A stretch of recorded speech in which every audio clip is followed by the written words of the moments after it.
একজন বেনামাজি তার মনের আশা সে জান্নাতে যাবে। এই শুনছেন, একজন পরকিয়া করনেওয়ালা ব্যক্তি সে মনে করছে এখন সুযোগ আছে, আমি পরকিয়া করছি কিন্তু আমি আল্লাহর কাছে ক্ষমা চাইবো, আমিও জান্নাতে যাব। ভালো করে বুঝবেন, যারা শরিয়াতকে মান্যতা দেয় না, শরিয়াতকে যারা মানে না, শরিয়াতের দৃষ্টিকোণ থেকে যারা চলাফেরা করে না, এরকম অনেক ব্যক্তি আছে যারা কিন্তু চায় যে তারা মৃত্যুর পরে জান্নাতে যাবে। কিন্তু আমার বাবাজি, জান্নাত তো আর মামারামারি নয়, যখন ইচ্ছা ঈদ হলো ঢুকবে আর যখন ইচ্ছা বার হবে, এটা তো হতে পারে না।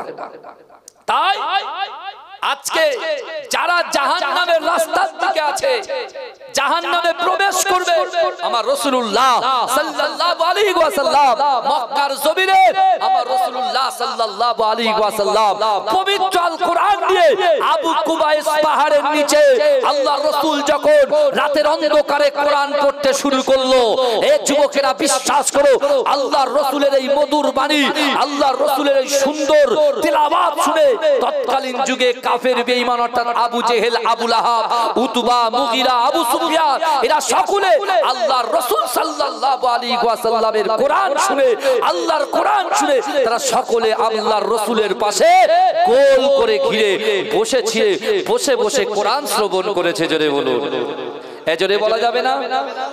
কারা কারা শ্রবণ করেছে? কাফেররা কোরআন শ্রবণ করেছে। ভালো করে ওয়াজ বুঝবেন বাবাজি। রাসূল কোরআন পড়ছেন কখন? তাহাজ্জুদের ওয়াক্ত, গভীর রাতে। এখন বাজে কটা? এখন বাজে 12টা 19।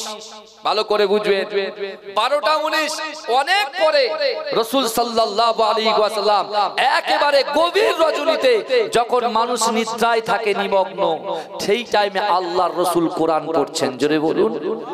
আর সেই কোরআন শুনতে আসছেন কে? আবু জেহেল, আবু লাহাব, উতবা, মুগিরা, খালিদ, আবু সুফিয়ান, এরা সকলে কোরআন শুনতে আল্লাহর রাসূলের পাশে বসে গেছে। কিন্তু যুবকেরা বিশ্বাস করো, আজকে আপনার গ্রামে জলসা হয়, এই গ্রামটা অনেক বড় আমি জানি, কিন্তু বিশ্বাস করেন আজকে যখন কোরআন হাদিসের কথা আলাপ আলোচনা হচ্ছে, আমার কিছু ভাইরা তারা বাড়িতে বসে আছে। কারণ এই যুবকেরা ভালো করে বোঝেন, আজকে যখন কানপুরে একটা যুবক আল্লাহর রাসূলের মহব্বত করে ভালোবেসে একটা ফেস্টনে যখন লিখলো আই লাভ মুহাম্মদ মুস্তাফা সাল্লাল্লাহু আলাইহি ওয়াসাল্লাম, তখন ইসলামের শত্রু যারা, ইসলাম যারা সহ্য করতে পারে না, তারা ওই যুবকটাকে প্রশাসনিক মাধ্যম দিয়ে তাকে কোথায় পাঠালো? জেলে পাঠিয়ে দিল। যখনই জেলে পাঠালো, এ যুবক হয়েছে কোথায়? কানপুরে। আল্লাহর রাসূলের শানে কুরুচিকর মন্তব্যের জন্য, আল্লাহর রাসূলের শানে বিয়াদবি করার জন্য এই ভারতবর্ষের জমিনে নয়, এই অল ওভার ওয়ার্ল্ডে যত কান্ট্রি আছে, প্রত্যেক কান্ট্রির যুবকগুলো তারা সব রাস্তায় নেমে গেছে। যারা নামাজের সাথে সম্পর্ক নাই, যারা কোরআনের সাথে সম্পর্ক নাই, যারা হাদিস কোরআনের সাথে সম্পর্ক নাই, কিন্তু তাদের দিলের ভিতরে রাসূলুল্লাহর মহব্বত কিঞ্চিত পরিমাণে যাদের ছিল, তারা আজকে ময়দানে নেমে গিয়ে তারা সকলে বাক্যে একগ্র চিত্তে তারা চিৎকার দিয়ে বলছেন আই লাভ মুহাম্মদ মুস্তাফা সাল্লাল্লাহু আলাইহি ওয়াসাল্লাম, আই লাভ মুহাম্মদ মুস্তাফা সাল্লাল্লাহু আলাইহি ওয়াসাল্লাম। জোরে বলুন না সুবহান। কিন্তু আমার ভাইরা, এটা তো আমাদের ঈমানি দায়িত্ব, এটা তো আমাদের ঈমানি কর্তব্য। কিন্তু আমার বাবাজিরা, আজকের দিনে আমরা যারা এই জালসাটাকে উপেক্ষা করে বাড়িতে যারা আছি, আমি তাদেরকে করজোরে অনুরোধ করব, আপনার ভাই এসেছি, কোরআন হাদিস থেকে কিছু কথা বলে দিয়ে যাব। যদি আপনারা মানতে পারেন, এই গ্রামে যারা ব্যবসা বাণিজ্য করে, ক্ষেত খামারে চাষাবাদ করে, যে মায়ের সন্তানের মেধা শক্তি কম, যে মায়ের কন্যা সন্তানের মেধা শক্তি কম, বিশেষ করে আপনি সমস্যার মধ্যে পড়ে আছেন, সংসারে সমস্যার মধ্যে পড়ে আছেন, ইনশাআল্লাহ আজকে কিছু রাসূলুল্লাহর কোরআনের কথা, রাসূলুল্লাহর মুখস্থিত বাণী আল্লাহর কোরআন থেকে কিছু কথা আপনাদের বলে দিয়ে যাব। যদি আপনি ওই কথাগুলোকে আমল করতে পারেন, বিশ্বাস করেন আজকে ভেবিয়া ভেবিয়া চৌমাথা নয়, আশপাশের যে গ্রাম থেকে যে মানুষগুলো এই জান্নাতের বাগানের ভিতরে বসে আছেন, বিশ্বাস করুন আপনার ভিতরে যে সমস্যা আছে, আমার ভিতরে যে সমস্যা আছে, বাবাজির ভিতরে যে সমস্যা আছে, আপনার ভিতরে যে সমস্যা আছে, অবশ্যই অবশ্যই ওই সমস্যাগুলোকে, ওই নিয়তগুলোকে আমার আল্লাহ কবুল করে নেবে। জোরে বলুন না সুবহান। জোরে বলা যাবে না, এই চিৎকার দিয়ে বলা যাবে না। আমাদের সবথেকে বড় সমস্যা কি জানেন? অর্থনৈতিক সমস্যা। সব থেকে বড় সমস্যা এই জায়গায় আমরা অনেক পিছনে। যাদের টাকা আছে এগিয়ে যাচ্ছে, এগিয়ে যাচ্ছে, যাদের টাকা নাই তারা পিছিয়ে যাচ্ছে। কথা ঠিক না ভুল? ভালো করে বুঝবেন কথা। তাহলে যাদের টাকা আছে তারা এগিয়ে যাচ্ছে, আর যাদের টাকা নাই তারা পিছিয়ে যাচ্ছে। কিন্তু পিছনে থাকা মানুষগুলোকে আমি আপনাদেরকে বলে গেলাম, আল্লাহর কোরআনটাকে অ্যাকসেপ্ট করেন, আল্লাহর কোরআনটাকে ক্যাচ করেন, ধরে নেন, কোরআনের কথাগুলো নিজের জিন্দেগি জীবনে লাগিয়ে দেন, আমল জিন্দেগি তৈরি করে। দেখবেন রাসূলুল্লাহর অনেক সাহাবা ছিল যারা দিন আনে দিন খায়, নুন আনতে পান্তা ফুরায়, তারপরে ওই কোরআনকে অ্যাকসেপ্ট করার জন্য আল্লাহ পাক তাদের মনের আশাকেও আল্লাহ পূরণ করে দিয়েছিল। জোরে বলবেন না। আজকে এই ভেবিয়া চৌমাথার এই ভেবিয়া গ্রামে এমন কোন বাড়ি আছে যে 10 দিন 20 দিন ধরে খাওয়া হয় না? এরকম বাড়ি একটাও পাবেন? এ কথা বলেন বাবাজি।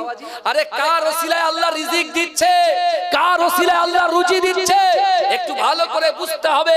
মুস্তাফা জানের আহমদ এখান থেকে 4500 কিলোমিটার দূরে আমার আপনার নবী, হায়াতুন নবী, নূর নবী, ইমামুল আম্বিয়া, খাতামান নবিয়িন, নূরুম মিন নূরিল্লাহ মুহাম্মদ মুস্তাফা সাল্লাল্লাহু আলাইহি ওয়াসাল্লাম সবুজ গম্বুজের নিচে আমার রাসূল সিজদারত অবস্থায় রব্বি হাবলি ইয়া উম্মতি, আমার উম্মতের কি হবে, আমার উম্মতের কি হবে বলে ক্রন্দন করছে। সেই রাসূলুল্লাহর ওসিলায় আমার আপনার বাড়িতে আল্লাহ দৈনন্দিন রিজিক পাঠিয়ে দিচ্ছে। জোরে বলুন না সুবহানাল্লাহ। জোরে হবে না? তাহলে যে রাসূলুল্লাহর জন্য রিজিক পাচ্ছি সেই রাসূলুল্লাহকে কতটা মহব্বত করতে হবে।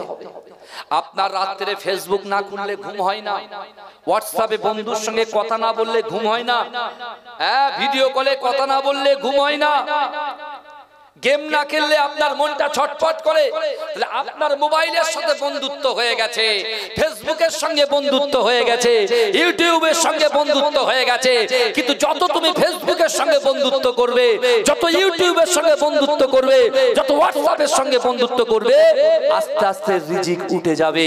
আর যদি তুমি মুস্তাফা জানের রহমতের সঙ্গে বন্ধুত্ব করো, পবিত্র আল কোরআনের সাথে বন্ধুত্ব করো, নামাজের পার্টির সঙ্গে বন্ধুত্ব করো, অসহায় দুর্গত মানুষের পাশে দাঁড়িয়ে তাদেরকে হেল্প করে যদি বন্ধুত্ব করতে পারো, যদি কিছু দান খায়রাত করে দিতে পারো, সদকায়ে জারিয়া করে দিতে পারো, পিতামাতাকে খিদমত করতে পারো, স্বামীর হক আদায় করতে পারো, স্ত্রীর হক আদায় করতে পারো, সন্তানের হক আদায় করতে পারো, আল্লাহ পাক তোমার রুজিকে বৃদ্ধি করে দেবে। জোরে বলে, জোরে বলা যাবে না? কিন্তু আমার ভাই জানেরা, হে নবী পাকের উম্মত উম্মতিরা, হে নবী দিওয়ানারা, বিশ্ব নবী রাসূলুল্লাহ সাল্লাল্লাহু আলাইহি ওয়াসাল্লাম আবু কুবাইস পাহাড়ের নিচে আল্লাহ রাসূল কোরআন তেলাওয়াত করে। ও যুবকেরা, হে নবী পাকের উম্মত উম্মতিরা, আল্লাহ রাসূলের কোরআন শুনে মুসলিম জানের প্রথম খলিফা হযরত আবু বকর সিদ্দিক রাদিয়াল্লাহু তাআলা আনহু আমার রাসূলুল্লাহর হাতে সর্বপ্রথমে হাত দিয়ে কলেমা পড়ে মুসলমান হয়ে গেলেন। এ যুবকেরা, বিশ্ব নবী রাসূলুল্লাহ সাল্লাল্লাহু আলাইহি ওয়াসাল্লামের মুখস্থিত কোরআন শুনে আল্লাহর রাসূলের চতুর্থ নম্বর খলিফা শেরে খোদা আলী যুবকদের ভিতর থেকে আল্লাহ রাসূলের হাতে হাত দিয়ে কলেমা পড়ে মুসলমান হয়ে গেলেন। ও যুবকেরা, আল্লাহর রাসূলের পালক পুত্র হযরত যায়েদ রাদিয়াল্লাহু তাআলা আনহু আল্লাহর রাসূলের হাতে হাত দিয়ে কলেমা পড়ে মুসলমান হয়ে গেলেন। ও যুবকেরা, নারীদের ভিতর থেকে আম্মা জান খাদিজাতুল কুবরা রাদিয়াল্লাহু তাআলা আনহা আল্লাহর রাসূলের হাতে হাত দিয়ে কলেমা পড়ে মুসলমান হয়ে গেলেন। এ যুবকেরা, নবী পাকের উম্মত উম্মতিরা, হারাম শরীফে আল্লাহর রাসূল আবু বকরকে ডাকলেন। ও বাবা আবু বকর, আমি রাসূলুল্লাহ সাল্লাল্লাহু সাল্লাল্লাহু আলাইহি ওয়াসাল্লাম সব কিছু সহ্য করতে পারি। ও আবু বকর, আমি রাসূলুল্লাহ সব কিছু সহ্য করতে পারি, কিন্তু না না না, আমার উম্মত জাহান্নামে যাবে, আমি রাসূলুল্লাহ এটা কখনো সহ্য করতে পারি না। জোরে বলুন না সুবহানাল্লাহ। কে বলছে? মুস্তাফা জান রহমত বলছেন। কাকে বলছেন? সিদ্দিক আকবর আবু বকরকে বলছেন যে আমি সব সহ্য করতে পারি, আমি আমার উম্মতে মুহাম্মাদি জাহান্নামে যাবে, আমি রাসূল সহ্য করতে পারি না। জোরে বলেন। এই আপনার আমার কথা কে চিন্তা করছে? মদিনাওয়ালা। কিন্তু আপনার ভাই, আপনার পাশের বাড়ির লোক আপনার খাওয়া ঠিকঠাক হচ্ছে কিনা সে খোঁজ নেয় না। রাসূল ১৫০০ বছর আগে পর্দা নিয়েছেন, তারপরেও উম্মতে মুহাম্মাদির খোঁজ নিচ্ছেন। জোরে বলুন। জোরে বলা যাবে না। আল্লাহ রাসূল আবু বকর সিদ্দিক রাদিয়াল্লাহু তাআলা আনহুকে বললেন, বাবা আবু বকর, আমি কোরআন থেকে তিনটে কথা তোমাকে বলে যাব। কটা কথা? তিনটে আয়াত তোমার সামনে আমি তুলে ধরব। আমার আনেওয়ালা যত উম্মতি দুনিয়ার এক প্রান্ত থেকে অপর প্রান্ত যে যেখানেই থাকুক না কেন, এই তিনটে আয়াতকে যারা আমল করবে, আমি রাসূলুল্লাহ জবান থেকে যে কথা বলি আসমানের উপরে ওই কথাটাকে আমার আল্লাহ কবুল করে নেবে। জোরে বলে। জোরে বলা যাবে না? জোরে বলা যাবে না? তাকবীর দেন না, নারে তাকবীর। ভাইজান শেষ পর্যন্ত থাকবেন তো? বলুন ইনশাআল্লাহ। এই শেষ পর্যন্ত থাকবেন তো? আমার টাইম ছিল 10টা থেকে 12টা। ভাইজানরা ফোন করেছিলেন, কিন্তু আমি 1 মিনিট লেট করিনি। পুরো 10টা বাজতে 13 মিনিট আগে ঢুকেছি। বুঝতে পেরেছেন? এই 12টা বাজতে 13 মিনিট, 13 থেকে 14 মিনিট আগে ঢুকেছি। বুঝতে পেরেছেন? Time by time. কারণ একটা জিনিস মনে রাখতে হবে, কথা যেটা দেওয়া থাকে সেটাকে মিস করতে নেই। যে কথা দিয়ে কথা বেখেলাপ করে সে মুনাফিকের জায়গায় পৌঁছে যায়। কথা ঠিক না বল? কিন্তু আল্লাহর কোরআন বলছো, বান্দা তোমরা শোনো, আজকে এই গ্রামে আমার যুবকেরা, আমার ভাইয়েরা, আমার বোনেরা যে যেখানে আছে, একটুখানি আল্লাহর কোরআনের কথা শুনে যান। বিশ্বাস করে আপনি মনে করছেন আল্লাহ আপনার সাথে নাই, আপনি মনে করছেন আল্লাহ আমাকে ভালোবাসে না, কিন্তু এই যুবক এটা আপনার ভুল ধারণা।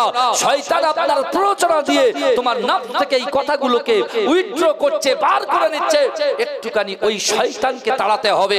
শয়তানকে তাড়াতে গেলে কোরআনের পাশে বসতে হবে, কোরআনের আয়াতগুলো শুনতে হবে। এই যুবকেরা ওই কোরআনের ভিতরে আল্লাহ পাক স্পষ্ট ভাষায় বলছেন, বিশ্বনবী মুস্তাফার ওসিলায় আমি আল্লাহ তোমাদেরকে কতটা ভালোবাসি। ও বান্দা শোনো, বিসমিল্লাহির রহমানির রহিম, ফাআইনামা তুআল্লু ফাসাম্মা ওয়াজহুল্লাহ। আল্লাহ বলছো, বান্দা তোমরা যখন ডান দিকে তাকাও, ওই ডান দিকে আমি আল্লাহ আছি। তোমরা যখন বাম দিকে তাকাও, ওই বাম দিকে আমি আল্লাহ আছি। তোমরা যখন সামনে তাকাও, সামনেও আমি আল্লাহ আছি। ও বান্দা তোমরা যখন পিছনে তাকাও, পিছনেও আমি আল্লাহ আছি। জোরে বলবেন না? ও যুবক, তুমি যেখানে কাজ করছো, চাষ করছো, ভেরি করছো, ব্যবসা করছো, দোকানি বাণিজ্য করছো, যে যাই করছো, চাকরি বাকরি করছো, কোনো কাজ করছো, যা করছো কেন, আল্লাহ কিন্তু তোমার পাশে আছে। জোরে বলুন। আচ্ছা, আল্লাহ যদি আমাদের পাশে থাকে, কাউকে আর ভয় লাগে? এই কথা বলে আমরা পৃথিবীর জমিনে কাকে ভয় করব বলেন তো বাবা? এখন এই আগামীকাল থেকে এসআইআর শুরু হচ্ছে। এই শুনছেন? এসআইআর আজ থেকে শুরু করে দিল, এসআইআর হবে। ভালো করে শুনে। তা আমরা তো বলে দেশকে ভালোবাসা ঈমানের অঙ্গ। কে বলেছে? বিশ্বনবী মুস্তাফা বলেছে। তাই তো? হ্যাঁ, 2002 সালের ভোটে আমাদের বাপ দাদার নাম যারা আছে, নামগুলো যারা আছে তারা থেকে গেল, তাই তো নাকি কথা বলে? ইনশাআল্লাহ আল্লাহর কাছে দোয়া করি, কারণ দেশকে ভালোবাসা ঈমানের অঙ্গ। অর্থাৎ আমরা ভারতবর্ষকে ভালোবাসি, আমরা ইন্ডিয়াকে ভালোবাসি, ইন্ডিয়ার জন্য, দেশের জন্য জান দিতে প্রস্তুত। আল্লাহ আমরা এখান থেকে দোয়া চাইবো, আমার কোন ভাই যেন ইন্ডিয়া থেকে, ভারতবর্ষ থেকে বঞ্চিত হয়ে না যায়। বলুন আল্লাহুম্মা আমিন। এ সাহায্য কে করবে? আল্লাহ করবে। এই যুবকেরা বিশ্বাস করো, আজকে এই মুসলমানদেরকে যারা চক্রান্ত করার চেষ্টা করছে, আমি পূর্ব ইতিহাসের কথা বলতে চাই।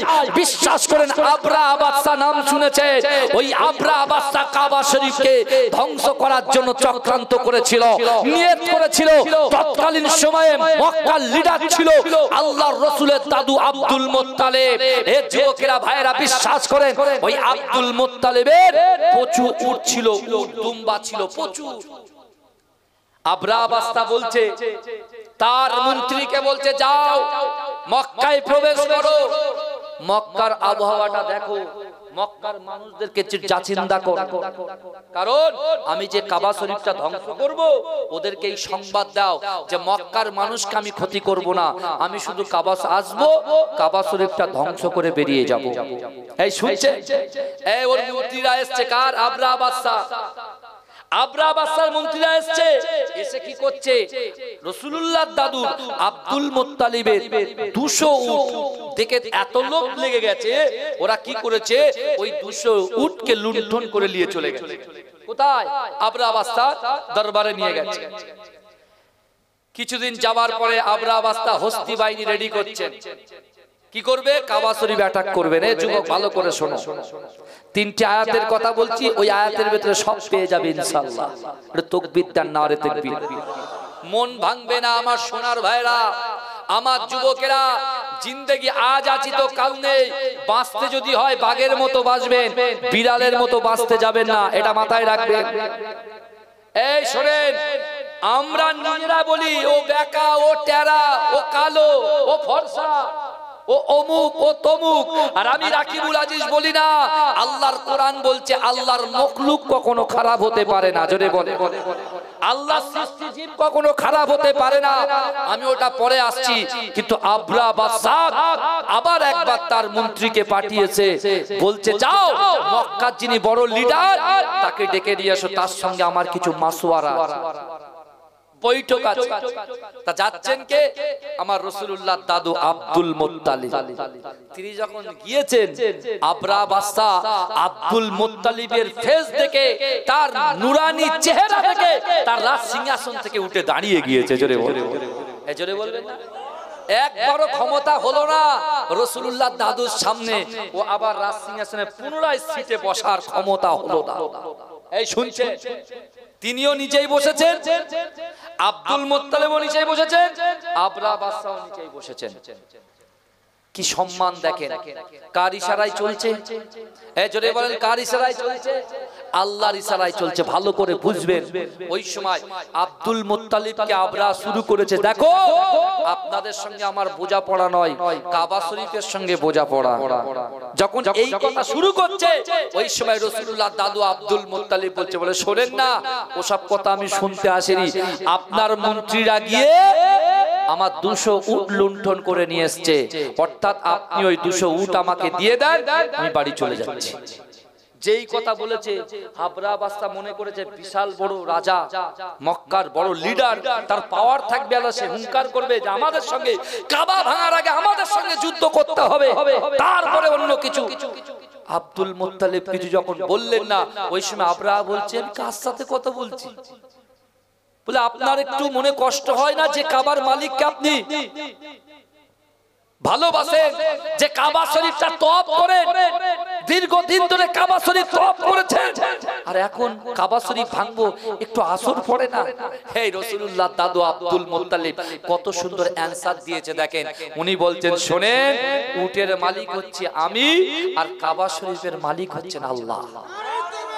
আল্লাহ, উটের মালিক আমি, কাবা শরীফের মালিক আল্লাহ। এ যুবক, আজকে যাদের রুজি রোজগারে বরকত নাই, আমি তাদেরকে বলছি, আজকে দিনে এই জান্নাতের বাগানে আপনার নিয়তটা যদি সঠিক নিয়তে বসতে পারেন, পর্দাতে যে মা বোনগুলো রয়েছে যাদের মনে অশান্তি, যদি আজকে দিনেতে নিয়ত নিয়ে বসতে পারেন, আপনার অশান্তি আল্লাহ আপনার রুজিতে অশান্তি দূরীভূত করে শান্তি বর্ষণ করবেন, আল্লাহর রুজিতেও বরকত দিয়ে দেবেন।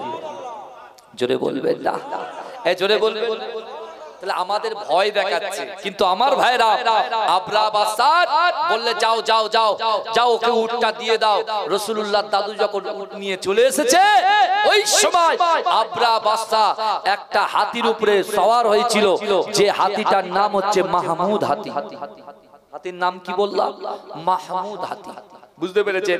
ওই মাহমুদ হাতিতে উঠে হস্তি বাহিনীর দল কাবা শরীফে আক্রমণ করার জন্য আসতে শুরু করেছে। এই শুনছেন, আল্লাহর একজন বান্দা ওই মাহমুদ হাতি আল্লাহর মখলুক, তো সে তো প্রাণী একটা, বুঝতে পারছেন না?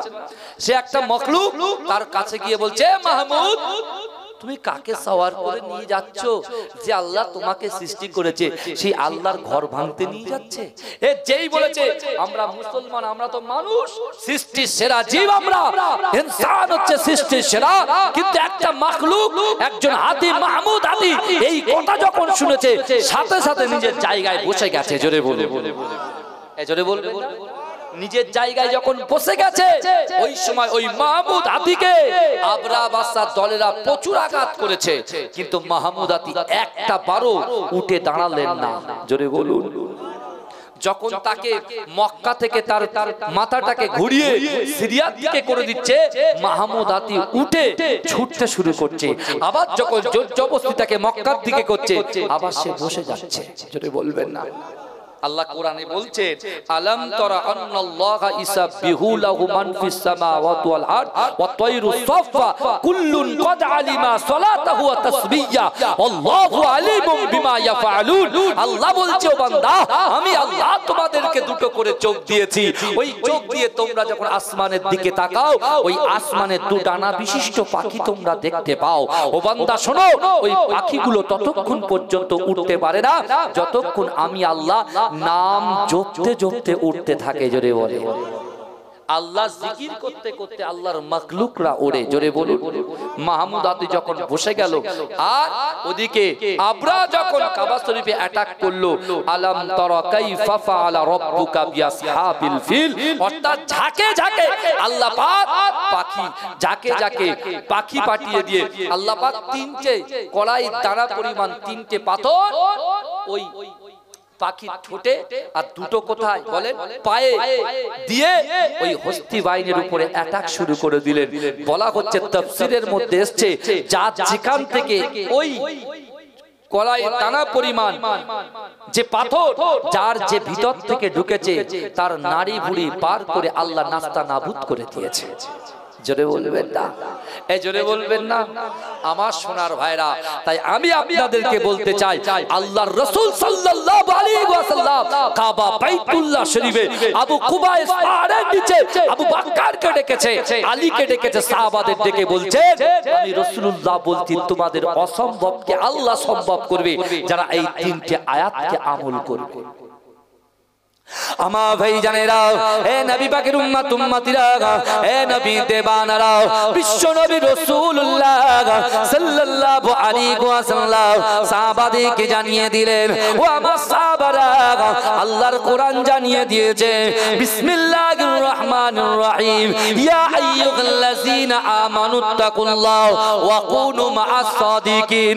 হে যুবকেরা, আল্লাহর কোরআন বলছে, ইয়া আইয়ুহাল্লাযীনা আমানু, হে আমার বিশ্বাসী ঈমানদার বান্দারা, ওয়াত্তাকুল্লাহ, আমি আল্লাহ, আমাকে ভয় করো, ওয়া কুনু মাআস সাদিকিন, সত্যবাদীদের সঙ্গে থাকো। জোরে বলবেন না। এক নম্বর বলে দিলে আল্লাহকে ভয় করতে হবে। কাকে ভয় করতে হবে? আল্লাহকে। এই রাসূলুল্লাহর দাদু আবরাকে ভয় করেছে? এই করেছে? করেনি। ফিরাউন মুসা আলাইহিস সালাতু ওয়াস সালাম ফিরাউনকে ভয় করেছে? এই কথা বলেন। ফিরাউন আপনার মুসা আলাইহিস সালাতু ওয়াস সালামের জামানায় একজন নারী, তার নাম জিন্নিরা, সেই জিন্নিরা কি আপনি বলেন যার নাম মুসাতা, সেই মুসাতা কি ফিরাউনকে ভয় করেছিল? করেনি। কারণ তারা জানে যে কোরআন বলছে আল্লাহকে ভয় করতে হবে। জোরে বলুন, জোরে হবে না সুবহানাল্লাহ। কি বলছে? যে তিনটি আয়াতকে আমল করবে তার অসম্ভবকে আল্লাহ সম্ভব করে দেবে। মনে আছে তো? কথা বলেন। আপনি দারিদ্র, গরিব, পুয়োর, কিন্তু আপনার মনে ইচ্ছা আছে, আশা আছে, আকাঙ্ক্ষা আছে, যদি থেকে থাকে হয়তো আপনার মেহমানদারির আশা থাকতে পারে, হয়তো কিছু এতিম ছেলের মাথায় হাত বুলিয়ে দেওয়ার আশা থাকতে পারে।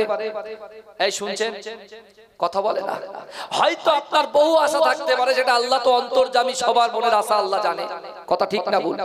সেই আশাকে যদি পূরণ করতে চান এই তিনটে আয়াত ভালো করে শুনে যান। আমার ভাইজানেরাও, এ নবী পাকের উম্মত উম্মতিরা, এ নবী দেবানারা, বিশ্ব নবী রাসূলুল্লাহ আল্লাহর কোরআন তেলাওয়াত করলেন।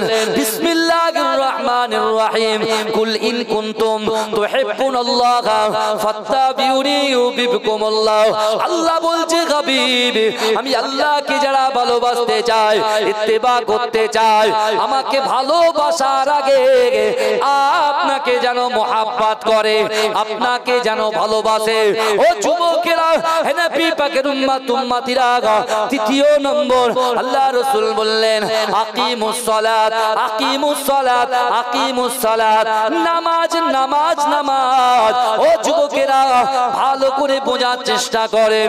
বিশ্ব নবী রাসূলুল্লাহ সাল্লাল্লাহু আলাইহি ওয়াসাল্লাম কাবা শরীফের পাশে সাহাবাদেরকে বলে দিলেন, ও আমার সাহাবারা, যারা আল্লাহকে ভয় করবে, আল্লাহ রাসূলকে মোহাব্বত করবে, নামাজের পাটিতে নামাজ আদায় করবে, ওই নামাজের পাটিতে তার অন্তরের কথা, তার ইচ্ছার কথা, তার মনের কথা, তার উদ্দেশ্যর কথা, তার নিয়তের কথা যদি আল্লাহর সঙ্গে বলতে পারে, না না না, আমার আল্লাহ পাক ওই সকল বান্দা বান্দীদের অসম্ভবকে সম্ভব করে দেবে। জোরে বলুন না সুবহানাল্লাহ। কত বড় আপনার সমস্যায় আপনি পড়েছেন, কত বড় সমস্যায় পড়েছেন। মানুষের কাছে গেছে, মানুষ আপনাকে ইগনোর করেছে, গুরুত্ব দেয়নি, পাত্তা দেয়নি। আপনার সমস্যা নিয়ে আপনি দুনিয়ার মানুষের কাছে ছোটাছুটি করছেন। যুবক মায়েরা, বোনেরা, ভালো করে বোঝার চেষ্টা করেন, যে সমস্যা নিয়ে আজকে 20 বছর ধরে ঘুরছেন, ওই একই সমস্যা নিয়ে একটু নামাজের পাটিতে মাথাটা ঝুঁকিয়ে দিয়ে আল্লাহর কাছে একটু ব্যর্থ করেন, আল্লাহর কাছে বলেন, দেখবেন আপনার অসম্ভবকে আল্লাহ সম্ভব করে দিচ্ছে। জোরে বলবেন না। আল্লাহর রাসূল যখন মক্কার জমিনে এই কথা বললেন, এ যুবকেরা, মক্কায় বাণিজ্য মেলা হতো, ওই বাণিজ্য মেলাতে বাইরের কান্ট্রি থেকে যুবকগুলো আসতো বাণিজ্য করতে, আর এদিকে আবু জেহেল বলছে, এ আবু লাহাব, দেখতে পাচ্ছ না আজকে আব্দুল্লাহর বেটা এতিম ছেলে মুহাম্মদ মুস্তাফা যে কোরআন মক্কার জমিনে তেলাওয়াত করছে, ওই কোরআন শুনে আমাদের মন এমনি গলে যাচ্ছে।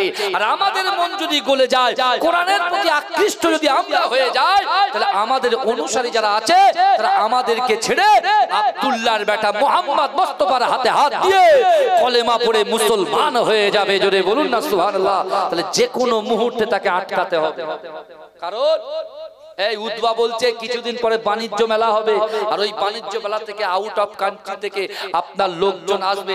তারা যখন এই কোরআন শুনবে, ওরা তো ব্যবসা বন্ধ করে দিয়ে কোরআন শুনবে, আর কোরআন যখন শুনবে মুস্তাফার হাতে হাত দিয়ে কলেমা পড়ে মুসলমান হবে, আর তাদের দেশে গিয়ে দিন প্রচার করবে। এই বুঝতে পারছেন না? আল্লাহর রাসূল কাবা বাইতুল্লাহ শরীফে যে তিনটা আয়াতের কথা বললেন, রাসূল বলছেন কোথায়? মক্কায়। আর ওই আওয়াজটা যেতে যেতে যেতে যেতে মদিনা নয়, তথা আউট অফ কান্ট্রি, অর্থাৎ মক্কার বাইরে যে সকল দেশগুলো আপনার আছে, সেই সব জায়গায় অলরেডি পৌঁছে গেছে। জোরে বলুন না সুবহানাল্লাহ। এই জোরে বলবেন না?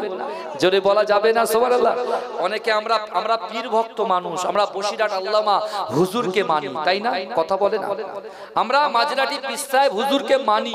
বসিরহাট আল্লামা হুজুরের সঙ্গে আমার পর্দাবাজির কি সম্পর্ক ছিল জানেন?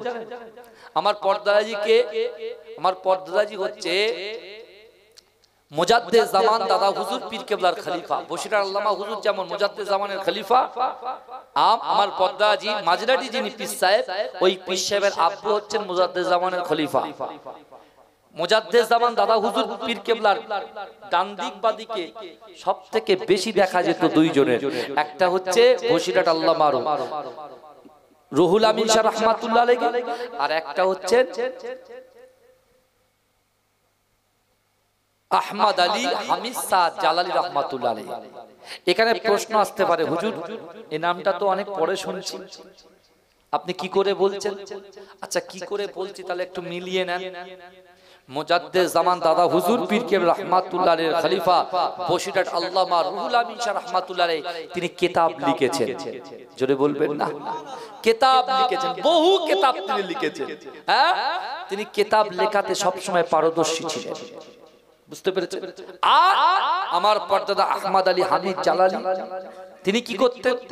মুজাদ্দিদ জামান দাদা হুজুর পীররা দেখতেন এই বাংলার জমিনে কোনো মাদ্রাসা নাই, তিনি তার বাসভবনে একটা মাদ্রাসা স্থাপন করেছেন। আজও মাথা উঁচু করে দাঁড়িয়ে আছে, যে মাদ্রাসাটার নাম হচ্ছে ফুরফুরা ফাতিহা টাইটেল মাদ্রাসা।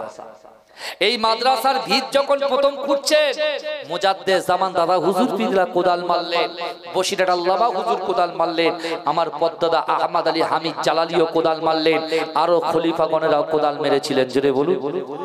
মাদ্রাসা যখন দাঁড়িয়ে গেছে, মাদ্রাসার দায়িত্ব কার হাতে? এই শুনছেন, কার হাতে? যখন মুজাদ্দিদ জামান দাদা হুজুর পীররা কিছুক্ষণ চুপ থাকার পরে দেখছেন বসিরহাট আল্লামা হুজুর তো কিতাব লিখতে ব্যস্ত, যদি মাদ্রাসার দায়িত্ব নাই কিতাব লিখবে কি করে? ছাত্ররা তো প্রেশান করে দেবে, কথা ঠিক না বল? তিনি ঠিক করলেন, এক একটা খলিফাকে এক একটা দায়িত্বে ভাগ করে দিলেন। অর্থাৎ আমার পরদাদু আল্লামা শাহ জালালি রাহমাতুল্লাহ আলাইহিকে তিনি কি করলেন? ওই ফুরফুরা ফাতিহা টাইটেল মাদ্রাসার প্রথম সুপারিনটেন্ডেন্ট পদে নিয়োগ দিয়ে দিলেন। জোরে বলুন, জোরে বলবেন না? সুপারিনটেন্ডেন্ট করে দিলেন। একটানা 25 বছর খিদমত করেছেন। ক বছর? 25 বছর খিদমত করেছেন। এত মহব্বত করতেন। কিন্তু আমার ভাইরা, আজকে বলার বিষয় হলো, আমি আপনাদের নিজেদের, আপনাদের ভাই, আপনাদের প্রিয় আওলাদ বলে যায়, আজকে যে সমস্যার সম্মুখীন হচ্ছি, এই সমস্যা আমরা মনে করছি সমস্যা, যদি আল্লাহর কাছে একটু মাথা নত করে আমাদের কষ্টের কথাটা যদি ব্যক্ত করতে পারি, আল্লাহ অসম্ভবকে সম্ভব করে দেবে। জোরে বলুন, জোরে বলবেন না? তা আল্লাহর রাসূল সাল্লাল্লাহু আলাইহি ওয়াসাল্লামকে আটকানোর চক্রান্ত করছে কে? আবু জেহেল, আবু লাহাব। কারণ ওরা বলছে বাণিজ্য মেলায় আসবে, তাহলে বাণিজ্য মেলায় রাসূলুল্লাহর কাছে কাউকে যেতে দেওয়া হবে না। তা যেতে কারা কিভাবে করবে? বলছে না, একটা কাজ করতে হবে। বলে কি কাজ? বলছে মুহাম্মদ যেখানে কোরআন তেলাওয়াত করে ওই জায়গাটা ব্যারিকেড করে দিতে হবে, যাতে করে তার কাছে কেউ পৌঁছাতে না পারে। নো এন্ট্রি বোর্ড লাগিয়ে দিতে হবে। এই শুনছে বিশ্বনবী রাসূলুল্লাহ ব্যবসা, বিশেষ করে বাণিজ্য মেলা যখন শুরু হলো, আল্লাহর রাসূল ওই জায়গায় ঠিক নিজের জায়গাতে বসে যখন কোরআন তেলাওয়াত শুরু করলো, ওই বাইরের বাণিজ্য করা যুবকগুলো তারা এসে ওই জায়গায় ভিড় জমাতে শুরু করলো যেখানে রাসূল কোরআন পড়ছে। জোরে বলবেন না? জোরে বলবেন না? কিন্তু আল্লাহর রাসূলের কাছে তো যেতে দেওয়া নিষেধ। কে করেছে? আবু জেহেল করেছে। এই যুবকরা বলছে না, এত দূর থেকে এসেছি, আজকে এই জায়গায় ওনার সঙ্গে দেখা করব। বলে ওই জায়গায় একটা পাগল আছে, একটা জাদুঘর আছে, একটা গণক আছে। বলছে কে পাগল, কে জাদুঘর, কে গণক আমরা সব দেখবো না, আর যেখান থেকে মধুর কোরআনের আওয়াজ আসছে ওই ব্যক্তির সঙ্গে আমরা একটু সাক্ষাৎ করবো। জোরে বলে, ওই পাগলের সঙ্গে আমরা সাক্ষাৎ করব। তখন মক্কার যুবকদের সঙ্গে আর বাইরের যুবকদের সঙ্গে একটা ধস্তাধস্তি শুরু হয়ে যায়। এই কথা যখন আবু জেহেলের কানে পৌঁছালো, আবু জেহেল দেখতে পাচ্ছে যদি এইভাবে ঝামেলা সৃষ্টি হয়, তাহলে পরের বছর থেকে মক্কাতে আর কেউ বাণিজ্য মেলা করতে, বাণিজ্য করতে আসবে না।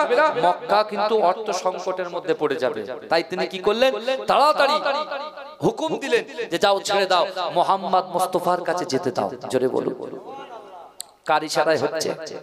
কিন্তু আমার ভাই জানেরা, এ নবী পাকের উম্মত উম্মতিরা, এ নবী দেওয়ানারা, বিশ্ব নবী রাসূলুল্লাহ সাল্লাল্লাহু আলাইহি ওয়াসাল্লাম যখন কোরআন তেলাওয়াত করে, ও যুবকেরা, বাইরের যুবকগুলো আল্লাহর রাসূলের কাছে গিয়ে ঝরঝর করে কাঁদে। আল্লাহর রাসূলের কোরআন শুনে ও যুবকেরা, বিশ্ব নবী রাসূলুল্লাহ ওই যুবকদের দিকে তাকায়, আল্লাহর রাসূলের চোখে পানি, ওই যুবকদের চোখে পানি। ও যুবকেরা, আমার আপনার নবী দয়ার নবী জনাবে মুহাম্মাদুর রাসূলুল্লাহ সাল্লাল্লাহু আলাইহি ওয়াসাল্লাম কোরআন পড়া বন্ধ করে দিয়ে ওই বাইরের যুবকগুলোকে বলতে লাগলো, ও বাবা যুবকেরা, তোমরা বলো আমি রাসূলুল্লাহকে কি পাগল বলে মনে হয়? আমি রাসূলুল্লাহ কি গণক বলে মনে হয়? আমাকে তোমরা কি পাগল বলে মনে করো? এ যুবকেরা, ওই যুবকগুলো কাঁদতে কাঁদতে বলেছিল, না না না না না না, আপনি এমন কথা বলবেন না। আমরা আসমানের চাঁদকে দেখেছি আর আজকে দুনিয়ার জমিনের চাঁদকে দেখলাম, কিন্তু না না না, আসমানের চাঁদের থেকে এই দুনিয়ার চাঁদটা কোটি কোটি গুণ বেশি সুন্দর। এ যুবকেরা, ওই সময় মক্কার যুবকগুলো আল্লাহর রাসূল সাল্লাল্লাহু আলাইহি ওয়াসাল্লামের পাশে থাকা যুবকগুলো আল্লাহর রাসূলকে বললেন, ইয়া রাসূলুল্লাহ, হাবিবাল্লাহ, আপনি আমাকে আপনার হাতে হাত দিয়ে কলেমা পড়ে মুসলমান বানিয়ে দিন, যাতে করে আমরা নিজের দেশে গিয়ে ইসলামের দাওয়াতটাকে দুর্বার গতিতে বন্টন করতে পারি। ও যুবকেরা, বিশ্ব নবী রাসূলুল্লাহর হাতে যারা হাত দিয়ে কলেমা পড়েছিল, আল্লাহর রাসূলের দ্বীনকে যারা অ্যাকসেপ্ট করেছিল, ওই সময় কাফেররা ওই যুবকগুলো যখন রাসূলুল্লাহর কাছে দিন নিয়ে তারা যখন বেরিয়ে যায়, মক্কার কাফেরগুলো, মক্কার বেঈমানগুলো ওই ব্যক্তিগুলোকে আল্লাহ রাসূলের মুহাব্বত করনেওয়ালা যুবকগুলোকে বলতে লাগে, তোরা ক্ষতিগ্রস্ত হয়ে গেছিস, তোরা ক্ষতির মধ্যে নিমজ্জিত হয়ে গেছিস, তোরা ধ্বংস হয়ে গেছিস। এ যুবকেরা, ওই যুবকগুলো যখন লাঞ্ছিত, বঞ্চিত, অপমানিত করা হলো, কুরুচিকর মন্তব্য করা হলো, ওই যুবকগুলো পুনরায় রাসূলুল্লাহর কাছে বসে আল্লাহর রাসূলকে বলতে লাগে, ইয়া রাসূলুল্লাহ, হাবিবাল্লাহ, আমরা আপনার কাছে হাত দেওয়ার জন্য মক্কার কাফেরগুলো আমাদেরকে বলো ক্ষতিগ্রস্ত হয়ে গেছিস, ক্ষতির মধ্যে নিমজ্জিত হয়ে গেছিস। না না না, ইয়া রাসূলুল্লাহ, হাবিবাল্লাহ, আমাদের বড় কষ্ট হয়, আমাদের বড় মনটা ব্যথা পায়। এ যুবকেরা, আমার দয়ার নবী রাসূলুল্লাহ ওই সময় যুবকগুলোকে বলেছিল, না না না, ইন্নাল্লাহা মা'আস সাবিরিন, তোমরা সবর করো, ধৈর্য ধরো, আমার আল্লাহ পাক আমাদের সঙ্গে আছে। এ জোরে বলে, যখন কোন সমস্যায় পড়বে কি করবেন?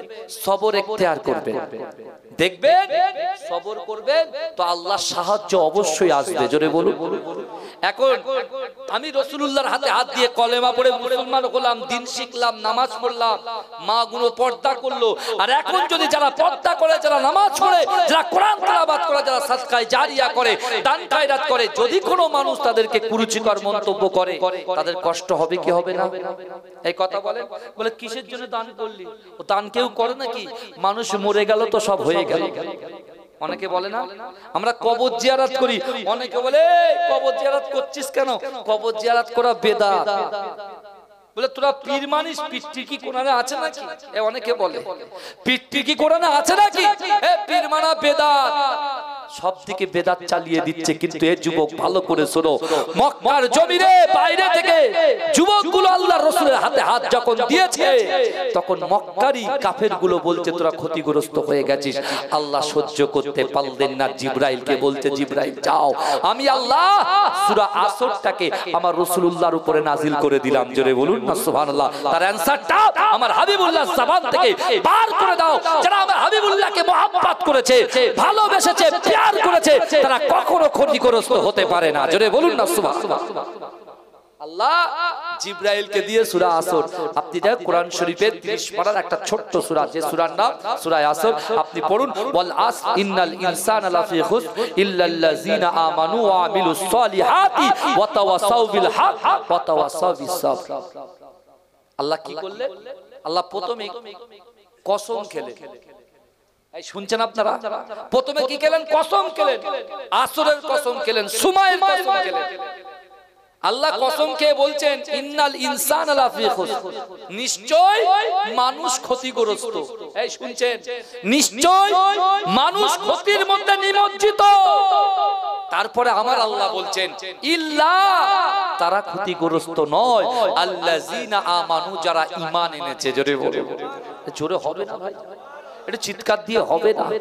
কারা কারা রাসূলুল্লাহকে ভালোবাসেন একটু হাত তোলেন তো। একটু তাকবীর দান, নারে তাকবীর, আর তাকবীর দান, নারে তাকবীর। মাসলাকে মুজাদ্দিদ জামান বলুন জিন্দাবাদ, মাসলাকে মুজাদ্দিদ জামান বলুন জিন্দাবাদ, মাজিরাই পিডাঙ্গা দরবার শরীফ বলুন জিন্দাবাদ। হাত নামান। আমি যখন হাত তুলবো জোরে সুবহানাল্লাহ বলতে পারবেন? পারবেন তো? আমি একটু চেক করে নিই, মাঝে মাঝে একটু চেক করি বাবাজি। বলে রাত 12টা হয়ে গেলে নাকি সবার 12টা বেজে যায়, এসব আমি বিশ্বাস করি না। কারণ যার কলিজার ভিতরে আল্লাহর ভয় থাকবে, যার কলিজার ভিতরে মুস্তাফা জানে রহমতের মোহাব্বত থাকবে, আর যার কলিজার ভিতরে নামাজটা ঠিকঠাক থাকবে, এরকম যুবকরা এই জান্নাতের বাগানে একেবারে শেষ পর্যন্ত বসে থাকবে। বলুন একটু হাত তুলে দে, বলেন তো সুবহানাল্লাহ। আর একটু জোরে বলবেন না? আমি যখন হাত তুলবো সবাই একটা হাত যেন নিচে না থাকে। বাইরে যে সকল যুবকরা আছে সোনার ভাই, মহাব্বত করে এসেছি, বসে যান, কবে আসবো তার ঠিক ঠিকানা নেই। এটা এগিয়ে আসবেন, এগিয়ে তো সব খালি আছে, চলে আসুন। আমি যখন হাত তুলবো জোরে সুবহানাল্লাহ হবে তো ইনশাআল্লাহ। বলে ওরে ও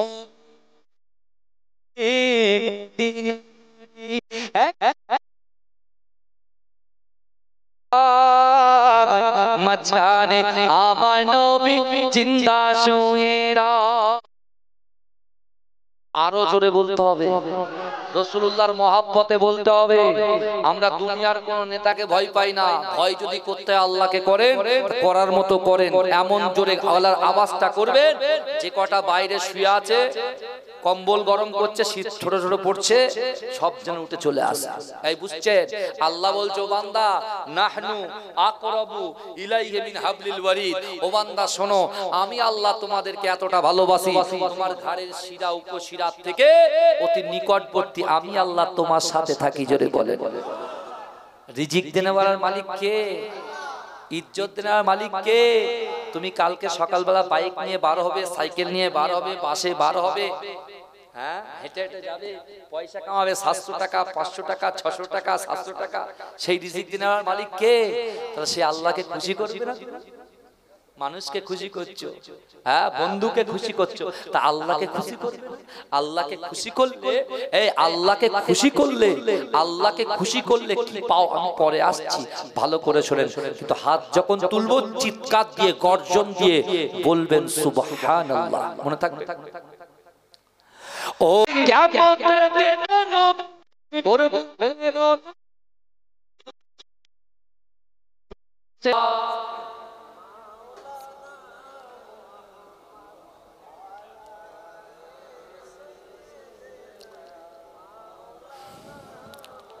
আমার বাবাজিরা ভাইরা, যে কথা আমি আপনাদের সম্মুখে বলছিলাম, আল্লাহ পাক সূরা আসরকে রাসূলুল্লাহর উপরে নাজিল করে দিয়ে ওই সকল কুরুচিকর মন্তব্যকারীদেরকে আল্লাহ কি বললেন?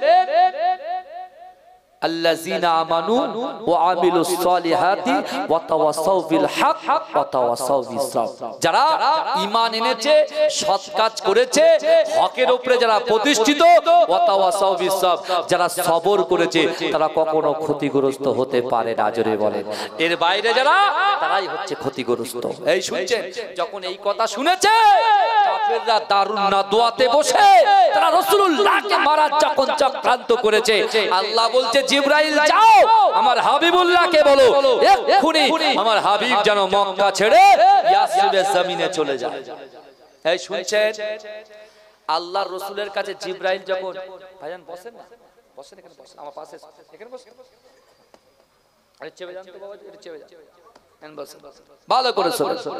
আল্লাহর রাসূলকে যখন মারার প্ল্যান করলো, আবু জেহেল রাসূলুল্লাহকে মারার প্ল্যান করে, আর আল্লাহ মুচকে মুচকে হেসে বলছে, আবু জেহেল রে, তুই আমার হাবিবুল্লাহকে দুনিয়ার জমিনের উপরে আসমানের নিচে মারার প্ল্যান করিস, আর আমি আমার হাবিবুল্লাহকে বাঁচানোর প্ল্যান করি। এ জোরে বলবেন না? আল্লাহ বলছে আমি রব্বুল আলামিন, আর আমার হাবিবুল্লাহ হচ্ছে রাহমাতাল লিল আলামিন। জোরে বলুন না সুবহানাল্লাহ। যে রাসূলুল্লাহ শান মান ইজ্জতকে আল্লাহ আল্লাহ আলা করেছে। আর রাসূল নিজেই বলেছেন লা ইউমিনু আহাদুকুম হাত্তা আকুনা আহাব্বা ইলাইহি মিন ওয়ালিদিহি ওয়া ওয়ালাদিহি ওয়ান নাসি আজমাইন। রাসূল বলছে তোমরা ততক্ষণ পর্যন্ত পূর্ণ ঈমানদার হতে পারবে না যতক্ষণ তোমাদের পিতা মাতা সন্তান সন্ততি আত্মীয় পরিজন পাড়াবাসী গ্রামবাসী অর্থাৎ নিজের জীবনের থেকে আমি রাসূলকে মহব্বত করতে হবে, তাহলে হবে তুমি ঈমানদার। জোরে বলে, জোরে বলবেন না, জোরে বলবেন না।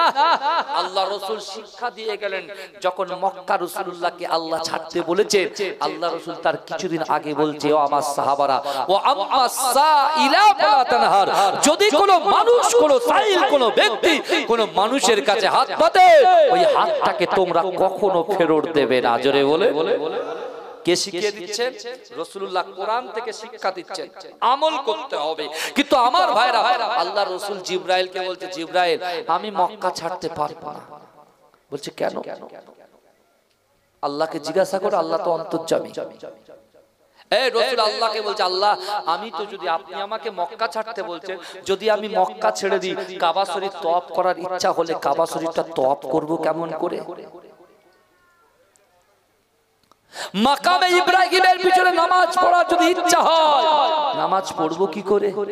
জমজম কূপের পানি যদি পান করার ইচ্ছা হয় পান করব কেমন করে?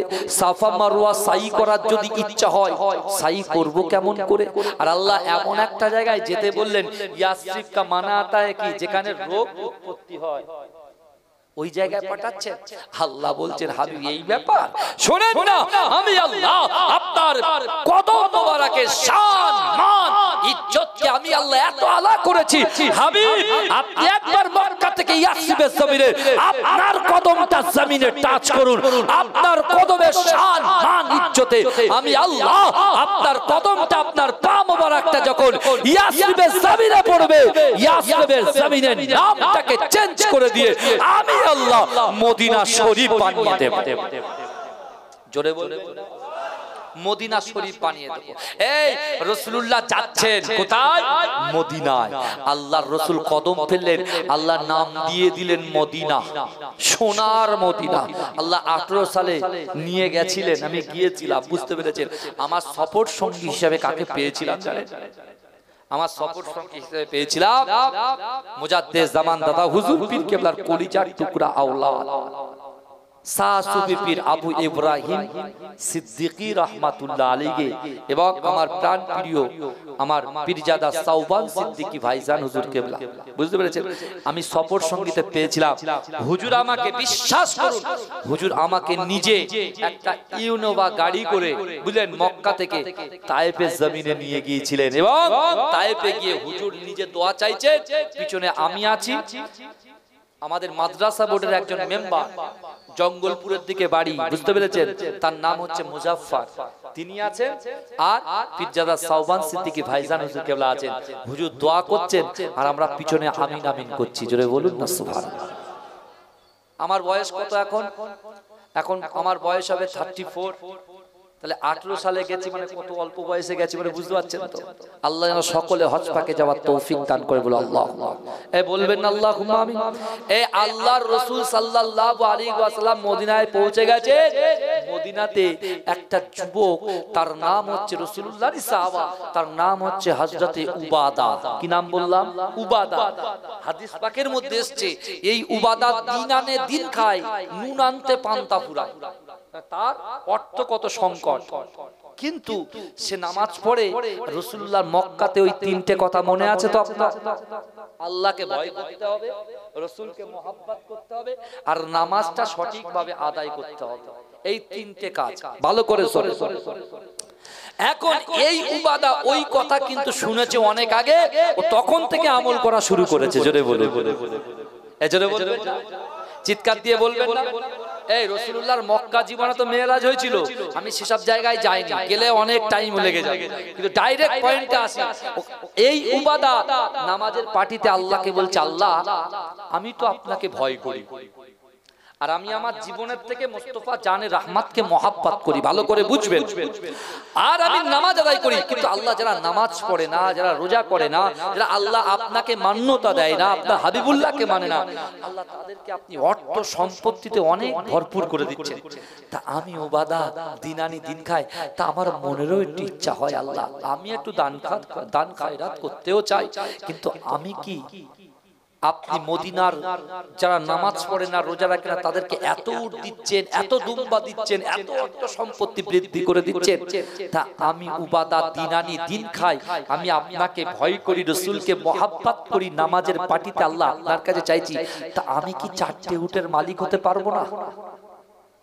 এই শুনছেন কে বলছেন? দরখাস্ত করছেন কার কাছে? বান্দা আল্লাহর কাছে দরখাস্ত করছেন। এই কে? উবাদা, নামটা মনে রাখবেন। কি নাম বললাম? উবাদা। আবার এই উবাদা শুনেছে যদি কোনো মানুষ কেউ হাত পাতে, হাতকে ফেরত দেওয়া যাবে না, সে ইহুদি হোক, নাসরা হোক, খ্রিস্টান হোক, গায়ের কওম হোক, যেই হোক না কেন, কারোর হাতকে কিন্তু ফেরানো যাবে না, ভালো করে বুঝবেন। কিন্তু উবাদা কি করলেন? দোয়া চাইলেন, দোয়া চেয়ে নিজের কাজে নিয়োজিত হয়ে গেলেন। একদিন, দুদিন, 3 দিন, 4 দিন, হঠাৎ করে আল্লাহ পাক উবাদার নিয়তকে কবুল করে আল্লাহ তাকে 4টে উটের মালিক করে দিলেন। জোরে বলতে হবে। কটা উটের মালিক করে দিলেন? 4টে উটের মালিক করে দিলেন। এবার উবাদা জানে যে বিশ্ব নবীর ওসিলা নিয়ে দোয়া চেয়েছি, আল্লাহর ভয় নিয়ে দোয়া চেয়েছি, নামাজ পড়েও দোয়া চেয়েছি, তাহলে এই সুসংবাদটা আল্লাহর রাসূলের ওসিলা নিয়ে দোয়া চেয়েছি, মানে এই সুসংবাদটা আল্লাহর রাসূলকে দিতেই হবে। জি ইয়া রাসূলুল্লাহ, আমি তো দিন আনি দিন খাই, আমাকে আল্লাহ 4টে উটের মালিক করেছে, এই সুসংবাদটা দিতে যাচ্ছে কে? উবাদা। উবাদা রাসূলুল্লাহর দরবারে গিয়েছেন, একজন ইহুদি ব্যক্তি, দুর্বল ব্যক্তি আল্লাহর রাসূলের দরবারে ঢুকে বলছে, এ মুহাম্মদ কোথায়, মুহাম্মদ কোথায়, মুহাম্মদ কোথায়? ভাই আমি যখন বলবো মুহাম্মদ, তখন আমরা কি বলবো? সাল্লাল্লাহু আলাইহি ওয়াসাল্লাম, তাই তো? এখন উবাদা দাঁড়িয়ে গেছে, স্ট্যাচু হয়ে গেছে, এক জায়গায় স্থির হয়ে গেছে, আর ওদিকে যখন এই ইহুদি ব্যক্তি এসে যখন মুহাম্মদ মুহাম্মদ মুহাম্মদ মুহাম্মদ নামটা করছে, তখন হযরতে ওমর রাদিয়াল্লাহু তাআলা আনহু তরওয়ালটা পার করে বলছে, এত বড় বুকের সাহস যে আমরা সাহাবারা মক্কা থেকে মদিনা এসেছি, আল্লাহর রাসূল নিজের জন্মভিটা ত্যাগ করে ইসলামের জন্য, কলেমা ঝান্ডাটাকে উত্তোলন করার জন্য, কোরআনটাকে সারা বিশ্বের জমিনে বন্টন করার জন্য আল্লাহর রাসূল এত কষ্ট করেছে, এত মেহনত করেছে, সেই রাসূলুল্লাহর নাম ধরে ডাকছে, এত বড় সাহস। সে তরোয়াল নিয়ে যখন তার কল্লাটা ফেলবে, পিছন থেকে আল্লাহর রাসূল বলছে, ওমর তুমি খামোশ হয়ে যাও। আল্লাহর রাসূল বলছে, ওমর তুমি দাঁড়িয়ে যাও, সবর করো, আল্লাহ আমাদের সাথে আছে। জোরে বলে আল্লাহর রাসূল আস্তে আস্তে গেলেন। আমরা তো মাথা গরম করি, হুট করে মাথা গরম হয়ে যায়, বুঝতে পেরেছেন? হঠাৎ করে মাথা গরম হয়ে যায়, কিন্তু আমার ভাইরা ভালো করে বোঝে, আল্লাহ রাসূল সাল্লাল্লাহু আলাইহি ওয়াসাল্লাম ওই ইহুদি ব্যক্তির কাছে গিয়ে বলছে, বাবা কি চাও তুমি, কি জন্য আমার এখানে এসেছো বাবা? ঠিক এইভাবে বলছে, বলতে শোনেন, আমি আপনার হাতে কলেমা পড়তে আসিনি, আপনার কোরআন শুনতে আসিনি, আপনার দ্বীন অ্যাকসেপ্ট করতে আসিনি, কিন্তু হ্যাঁ আমার মনের অন্তরে ইয়াকিন আছে, বিশ্বাস আছে যে মুহাম্মাদের দরবার থেকে কেউ কখনো খালি হাতে ফেরে না। এই জোরে বলেন, জোরে জোরে একটু চিৎকার দিয়ে বলে নারে তাকবীর। আল্লাহ কোরআনে বলছে, বিসমিল্লাহির রহমানির রহিম, আহাসিবান নাসু আইয়াতরাকু আইয়াকুলু আমান্না ওয়া হুম লা ইফতানুন। এ যুবক, এই কোরআনের আয়াতের দিকে খেয়াল করো।